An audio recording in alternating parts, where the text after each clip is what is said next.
Bienvenido a Oriente conmigo, episodio número 52. En este caso vamos a hablar de una temática muy importante como lo es el reconocimiento de los derechos de las personas LGBTI. En este nuevo episodio tenemos a dos invitados muy importantes como lo son la abogada venezolana Jimena Montaño, que ha logrado un gran avance para el reconocimiento de los derechos de los mismos, y a la activista mexicana Paola del Alba, que aboga por la igualdad y por la no discriminación. Para iniciar y dar una base sobre lo que vamos a hablar, la orientación sexual se refiere hacia quién sentimos atracción física, emocional y sexual, y durante el crecimiento de las personas pueden sentir diversos conflictos internos al momento del desarrollo, mientras vamos descubriendo qué nos gusta. Sí, justo, tanta razón en eso. Durante el descubrimiento, dos de los conflictos que más predominan son el miedo al rechazo por la sociedad y sus familias, o la presión social que pueden sentir por encajar en el molde establecido por la sociedad. Sí, totalmente. Siguiendo el punto de Paola, que estos conflictos no se traten a tiempo puede llevar a que estas personas se conviertan en los principales discriminantes. Según un experto de las Naciones Unidas, señala que la falta de sensibilización,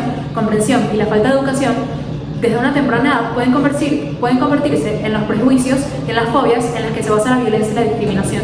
Siguiendo, el primer punto que me gustaría tocar son los principales desafíos que enfrentan las personas del colectivo, como lo es la discriminación. La homofobia es el rechazo o odio hacia las personas que tienen preferencias sexuales diferentes a la heterosexualidad. Un gran ejemplo de esto es que en Latinoamérica la homofobia está muy normalizada. De hecho, a juicio de la Comisión Interamericana de Derechos Humanos, en su informe del 2018 del reconocimiento de los derechos de las personas LGBTI, establece que las sociedades en América están muy arraigadas por principios de heteronormatividad, cisnormatividad, los binarios de sexo y género, la jerarquía sexual y la misoginia.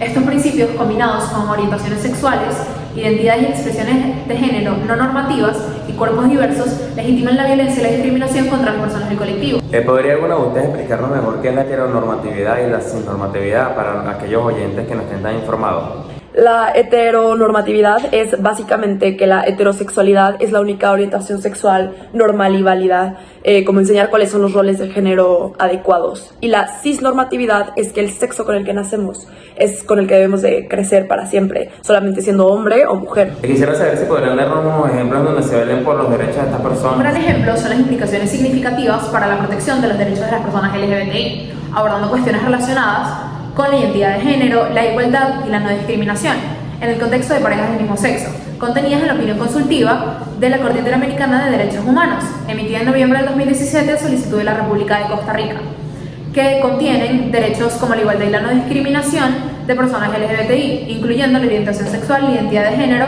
y la expresión de género como categorías protegidas por el artículo 1.1 de la Convención Americana de Derechos Humanos, o el derecho a la identidad de género y procedimientos de cambio de nombre de las personas transgénero, que garantizan el libre desarrollo de la personalidad, el derecho a la privacidad, el reconocimiento de la personalidad jurídica y el derecho al nombre. En México se ha impulsado la creación de normas y políticas laborales incluyentes para combatir la discriminación por orientación sexual y de identidad de género, por supuesto, como la norma de Igualdad Laboral y No Discriminación de 2015.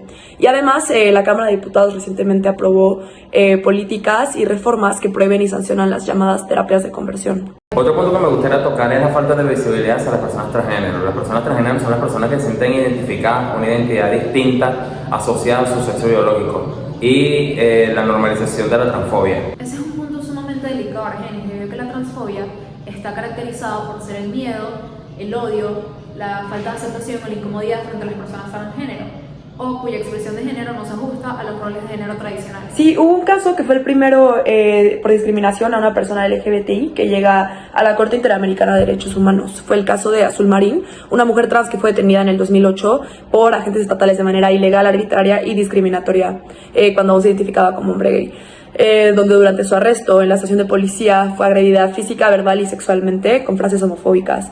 Pero su denuncia fue desestimada por la Fiscalía y bueno, 3 organizaciones la ayudaron a llevar su caso a la Corte Interamericana de Derechos Humanos en el 2018 tras una profunda investigación. La Corte terminó por declarar al Estado peruano como responsable de la violación del derecho de la igualdad y no discriminación, derecho a la libertad personal, a la integridad personal y derecho a las garantías judiciales en prejuicio a Azul Rojas Marín, donde el Estado violó derechos establecidos en los artículos 7.1, 7.2, 7.3, 11 y 24 de la Convención Americana en relación con las obligaciones establecidas en el artículo 1.1 del mismo tratado.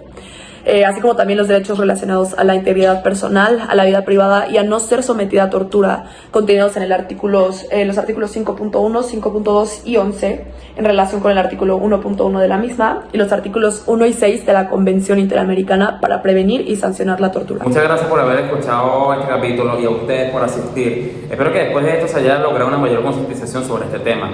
Y mi última pregunta es cómo podemos promover una mayor inclusión y respeto hacia las personas del colectivo. Bueno, nos veremos en el siguiente episodio y muchas gracias. Creo que todo sería más fácil y seríamos mayor visto todas y todos en una sociedad con respeto. Creo que si todos, por más que algo te parezca o no te parezca, si eres empático y respetuoso, creo que todo sería más fácil y todos podríamos convivir pues mucho mejor.